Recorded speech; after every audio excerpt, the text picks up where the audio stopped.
प्यारे साथियों, जैसा कि आप लोगों का क्लास 12 से जुलाई मंथ का मासिक परीक्षा चल रहा है, तो यह वीडियो आपके लिए काफ़ी इंपॉर्टेंट होने वाला है। क्योंकि प्यारा बच्चों, अभी के इस वीडियो में ना हम लोग हिस्ट्री यानी कि इतिहास का पेपर लेकर के आ चुके हैं और बिल्कुल यह ओरिजिनल पेपर है। हम आपको प्यारे बच्चों सब्जेक्टिव के साथ में ऑब्जेक्टिव दोनों का आंसर की बताने वाले हैं। तो आप लोग देख सकते हो, बिना टाइम गवाए हुए हम आपको फटाफट से आंसर की बताएंगे। और सब्जेक्टिव प्रश्न का जो है ना PDF के रूप में आंसर की डाउनलोड करने के लिए हम आपको सिखा। तो प्यारे बच्चों, यहाँ पर देखिए आपका विषय को 321 रहेगा, टाइम 1.5 घंटा का मिलेगा, 50 नंबर का एग्जाम होगा। सेम टू सेम यही पेपर रहेगा। आप लोग अगर एग्जाम दे दिए हो ना, तो आप लोग क्या करना है, आंसर की मिला लेना, नहीं दिए तो आप लोग लिख लेना। चलो यहाँ पर देखो, सेशन ए में 1 से लेकर के 30 तक प्रश्न है। आपको किन्हीं 25 प्रश्नों का जवाब देना है। तो चलिए फटाफट से बिना टाइम लेते हुए हम आपको जो ना आंसर की बताते हैं। सबसे पहला नंबर क्वेश्चन है, गुप्त वंश का संस्थापक कौन था? तो याद रखना है, पहला का आंसर की बी हो जाएगा, चंद्रगुप्त प्रथम, यानी राइट आंसर ऑप्शन बी हो जाएगा। दूसरा नंबर क्वेश्चन है, कालिदास कौन थे प्यारे बच्चों? तो याद रखना है, वो एक कवि और नाटककार दोनों थे। तो ऑप्शन नंबर दूसरा का सी करेक्ट होगा। तीसरा नंबर है, प्रयाग प्रशांति का संबंध किस जो ना गुप्त शासक से है? तो आप याद रखिएगा, 3 का आंसर की सी करेक्ट होगा, यानी कि चंद्रगुप्त द्वितीय से। तो राइट आंसर आप लोगों को सी नंबर जो है ना नोट कर लेना है। इसके आगे हम लोग देखेंगे तो क्वेश्चन नंबर आपसे 4 नंबर पूछा, नालंदा महाविहार की स्थापना जो है ना किसने की थी? तो याद रखना है, 4 का राइट आंसर डी हो जाएगा, कुमारगुप्त प्रथम ने। तो राइट आंसर डी 4 का नोट कर लीजिए। 5 नंबर है, किस गुप्त शासक ने वीणा बजाते हुए एक व्यक्ति का चित्रण के साथ जो ना सिक्के जारी किए? तो 5 नंबर का आंसर की आपका सी करेक्ट होगा, समुद्रगुप्त ने। तो आंसर की आप लोगों को सी नोट कर लेना है। चलिए 5 के बाद 6 नंबर क्वेश्चन आपके सामने बोला जा रहा है कि चीनी यात्री फाहियान किसके दरबार में आया था? ठीक है, तो याद रखना है, 6 का आंसर की आपका बी करेक्ट होगा, यानी कि ये आपका चंद्रगुप्त द्वितीय होगा। तो आंसर की बी नोट कर लेना है। 7 नंबर है कि जो ना देवी चंद्रगुप्त किसकी रचना है? तो याद रखना है, 7 का राइट आंसर ऑप्शन आपका बिल्कुल यहाँ पर बी होगा, विशाखादत्त, यानी राइट आंसर बी बिल्कुल यहाँ पर क्या होगा, राइट होगा। आप लोग वीडियो को लाइक कर लीजिए। चैनल पर अगर पहली बार आए हो तो चैनल को भी सब्सक्राइब कर लेना प्यारे बच्चों। 8 बजे रात में डेली इसी चैनल पे आपका क्लास वगैरह होता है। और आप लोग PDF वगैरह लेना चाहते हैं, क्लास वगैरह करना चाहते हैं, तो मैं आपको अभी ग्रुप ज्वाइन करने के लिए बताऊंगा। साथ में आप इस नंबर पर 98-355-16-710 पर आप अपना नेम, जिला का नेम, क्लास 12 आर्ट्स लिख के आपको भेज देना है। चलिए 8 नंबर क्वेश्चन है, किस शासक की सबसे बड़ी उपलब्धि जो ना साको पर विजय प्राप्त करना था? तो याद रखिएगा, 8 का आंसर की आपका बिल्कुल यहाँ पर देखिए, मुझे इसका ना सॉरी याद नहीं प्यारे बच्चों, इसको छोड़ देना। 9 नंबर है, चंद जो ना पंचतंत्र की जो ना किसने लिखा? तो याद रखिएगा, राइट आंसर बिल्कुल यहाँ पर हो जाएगा, 9 नंबर का ऑप्शन है, यानी कि विष्णु शर्मा। तो आंसर के आप लोग ये नोट कर लेना। 10 नंबर है, किस शासक ने जो है ना, यहाँ पर देखना, विच ऑफ द रूल जो ना प्रोटेक्ट द चंद्रगुप्त, इस प्रकार से। तो देखिए राइट आंसर 10 का आंसर का आपका बिल्कुल हो जाएगा डी। ठीक है, ये हो जाएगा जो ना स्कंदगुप्त, यानी कि right answer option D naught कर लीजिए। इसके आगे बढ़ते हैं। नेक्स्ट क्वेश्चन आपके सामने है, देखिए क्वेश्चन नंबर बोला गया 11 नंबर, गुप्त काल में राज्य की आय का मुख्य स्रोत क्या था? तो याद रखना, 11 का आंसर क्या आपका ए करेक्ट होगा, भूमि कर, यानी कि आंसर की ए करेक्ट होगा। 12 नंबर की जो ना अग्रहार अनुदान किसने दिया, किस जो ना अनुदान किसे दिया जाता था? तो 12 का आंसर क्या आपका बिल्कुल यहाँ पर सी करेक्ट होगा, ब्राह्मण को। राइट आंसर सी नोट कर लेना। 13 नंबर की किस गुप्त सम्राट के समय में जो है ना सुदर्शन झील का पुनः मरम्मत करवाई गई? तो याद रखिएगा, 13 का आंसर क्या आपका बी करेक्ट हो जाएगा, चंद्रगुप्त प्रथम का। तो आंसर क्या आप लोग बी नोट कर लीजिएगा।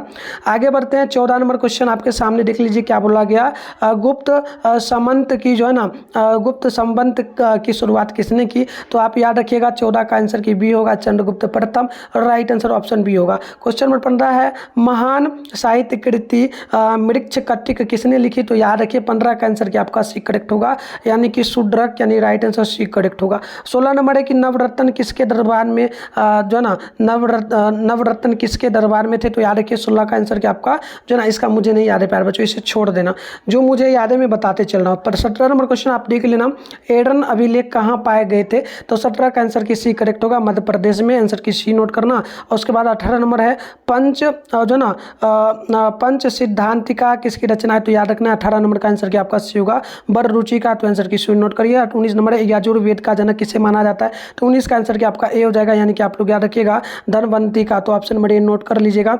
आगे बढ़ते हैं। नेक्स्ट क्वेश्चन 20 नंबर आपसे बोला जा रहा है कि गुप्त वंश का अंतिम शासक कौन था? तो 20 नंबर का आंसर की डी नोट करना, विष्णुगुप्त, यानी ऑप्शन नंबर डी बिल्कुल राइट होगा। चलिए इसके आगे हम लोग बढ़ते हैं। जितना प्रश्न का आंसर आंसर मुझे पता है, मैं बताते चल रहा हूँ। 21 नंबर का नोट कर लीजिएगा, ठीक है। तो इसका राइट आंसर बिल्कुल हो जाएगा प्यारे बच्चों, क्या हो जाएगा, बिल्कुल 21 का आंसर की ना डी नोट कर लेना आप लोग, ठीक है। 1 भट्ट हो जाएगा। नेक्स्ट क्वेश्चन 22 नंबर है, इसका आंसर की मुझे नहीं पता है तो मैं नहीं बोलूंगा। चलो 23 नंबर क्वेश्चन बोलो, देख लो। दमन में मौर्य साम्राज्य के अवशेषों पर किसका साम्राज्य उदय हुआ? तो आप याद रखिएगा 21 नंबर 23 नंबर का ऑप्शन होगा आंध्र आंध्र जो ना आंध्र सातवाहन का। तो आप नोट करिए, ऑप्शन नंबर एक करेक्ट होगा। 23 नंबर 24 है, भूमि अनुदान की प्रथम भूमि अनुदान की प्रथा सर्वप्रथम किसने आरंभ की? तो आप 24 का नोट करेंगे, आंसर की डी होगा आंध्र सातवाहन, यानी कि ऑप्शन नंबर डी बिल्कुल यहाँ पर राइट होगा। चलिए 25 नंबर क्वेश्चन बोला गया कि किस शासक का काल गुप्त काल का चरणों उत्सर्ग माना जाता है? तो 25 नंबर का आंसर की आप लोग सी बी नोट कर लीजिएगा, चंद्रगुप्त द्वितीय का। नेक्स्ट क्वेश्चन 26 है, लघुवंशम किसने लिखी? तो याद रखिए 26 का आंसर की आपका बिल्कुल यहाँ पर सी करेक्ट होगा, कालिदास का। 27 है कि विक्रमादित्य की उपाधि किसने ली? तो ये किसने ग्रहण की? तो 27 का आंसर की आपका डी होगा, यानी कि समुद्रगुप्त चंद्रगुप्त द्वितीय होगा, आंसर की डी है। चलिए आगे बढ़ते हैं। 28 अभिज्ञान शाकुंतलम के लेखक कौन है? तो याद रखिएगा 28 का आंसर क्या आपका ए होगा, कालिदास। नेक्स्ट क्वेश्चन है 29 नंबर प्रश्न बोला गया, किस किस पुराण से गुप्तों का संबंध महत्वपूर्ण जानकारी मिली है? तो आप याद रखिए 29 का सी करेक्ट होगा, विष्णु का।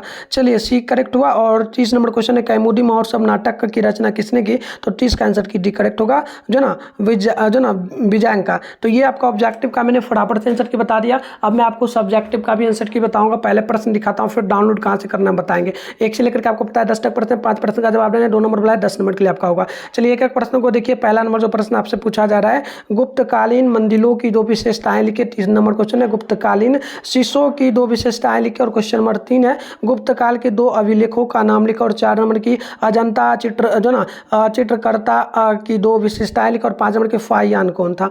इसके बाद आगे बढ़ते हैं। क्वेश्चन नंबर 6 बोला गया कि कालिदास द्वारा लिखित 2 नाटकों को नाम लिखे। और 7 है कि गुप्त शासक द्वारा अपनाई गई किन्हीं 2 उपलब्धियों के नाम लिखे। और 8 नंबर है, गुप्त काल के किन्हीं 2 साहित्यिक हस्तियों के नाम लिखे। और क्वेश्चन नंबर 9 है कि गुप्त काल के दौरान उस अधिकारी का नाम बताएं जो चंगी वसूलता था, चंगी या कुछ होगा, छोड़ो, ठीक है। और क्या क्या है, 2 क्वेश्चन पूछा ना, इसमें एक और देख लेना। इसके आगे आप 10 नंबर क्वेश्चन को देख लो, गुप्त काल के दौरान उच्च शिक्षा के 2 केंद्रों के नाम लिखिए। आगे बढ़ते हैं। आप देखो दीर्घोत्तरीय प्रश्न बोला, इसमें 11 से 15 तक है, 3 प्रश्न का जवाब लेना है, 5 नंबर बोला 15 नंबर के लिए होगा। तो एक एक प्रश्न को मैं दिखाता आंसर की भी बिल्कुल बता दूंगा, पीडीएफ के रूप में आप लिख लेना अच्छी तरीके से जाकर के। 11 नंबर है, आर्यभट्ट के विज्ञान के क्षेत्र में योगदान का लिखिए। क्वेश्चन नंबर 12 है कि चंद्रगुप्त द्वितीय ने अपने साम्राज्य का विस्तार कैसे किया? 13 नंबर चंद्रगुप्त द्वितीय के शासनकाल के बारे में फाहियान के अवलोकनों को लिखे। और क्वेश्चन नंबर आपका 14 है कि चंद्रगुप्त के दौरान गुप्त काल के दौरान राजा शक्ति और स्थिति की व्याख्या करो। क्वेश्चन नंबर 15 है कि गुप्त काल की धार्मिक स्थिति की विवेचना करें। चलिए आंसर की डाउनलोड करने के लिए सीखो। आंसर की डाउनलोड करने के लिए सबसे पहले तो आप अपने फोन में गूगल को ओपन कर लीजिए, सर्च बार के आइकन पे क्लिक करके मिठुन स्टडी सेंटर सर्च कर लीजिए। मैं पहले ही कर लिया हूँ, आप लोगों को भी कर लेना है। उसके बाद ऊपर करोगे, आपके सामने फर्स्ट में देखो मिठुन स्टडी सेंटर का ऑफिशियल वेबसाइट मिला, इस पर आप लोगों को क्लिक कर लेना है। क्लिक करने के बाद इस प्रकार से इंटरफेस ओपन होगा। ओपन होने के बाद आपके सामने जैसे ये ओपन होगा, करना कि आराम से स्क्रॉल डाउन करते हुए नीचे आना है, ठीक है। नीचे आओगे ना तो देखना आप इस प्रकार से स्क्रॉल डाउन करते हुए नीचे आओ।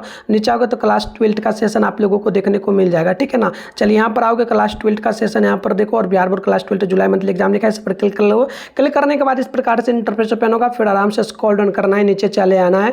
नीचे आओगे आप इस प्रकार से स्क्रॉल डाउन करते हुए नीचे आओगे तो आपके सामने ये साइंस का सेशन है, यहाँ पर क्लिक नहीं करना है, नीचे आना है। नीचे आओगे तो आर्ट्स का सेशन है, नीचे आओगे आपका जो भी एग्जाम है बचा हुआ सारा का पेपर मिल जाएगा, हिस्ट्री का, होम साइंस का और म्यूजिक का। फिलहाल हमें हिस्ट्री का डाउनलोड करना है, सामने डाउनलोड लिखा है, इस पर क्लिक कर लो। क्लिक कर लो, आप देखो यहाँ पर आप नीचे आओगे ना प्यारे बच्चों, तो आप लोगों को आंसर की नहीं मिलेगा, ठीक है। सब्जेक्टिव का आंसर की नहीं मिलेगा, ठीक है। देखो कैसे मिलेगा बता दूंगा आप लोगों को। देखो यहाँ पर नहीं दिख रहा है ना, 3 मिनट वेट लिखा हुआ बता रहा है। करना है कि पेज को पूरा ऊपर कर लेना और रिफ्रेश कर देना। पेज को क्या कर लेना है, रिफ्रेश कर लेना है। देखो रिफ्रेश हुआ, अब आपको क्या करना है, आप नीचे आओगे ना तो देखो ऑब्जेक्टिव का भी पूरा आंसर की सबसे पहले ना व्हाट्सएप ग्रुप टेलीग्राम ग्रुप का लिंक है, इसे ज्वाइन जरूर कर लेना प्यारे बच्चों। ज्वाइन आप पे क्लिक करके फिर नीचे आना, यहाँ पर देखो ऑब्जेक्टिव का प्रॉपर जो बताया हूँ सारे प्रश्नों का आंसर की दे दिया हूँ। फिर नीचे आओगे ना तो यहाँ पर देखो सब्जेक्टिव प्रश्न में दिया हूँ, पहला नंबर का क्वेश्चन का उत्तर ये है, दूसरा का ये है, तीसरा का मतलब प्रॉपर आप यहाँ से आकर के लिखो, ठीक है। सारे प्रश्नों का आंसर यहाँ पर मैं दे दिया हूँ, ठीक है ना, शॉर्ट लॉन्ग सबका। तो यहाँ आकर के आराम से आप लोग लिख लो प्यारे बच्चों। चैनल को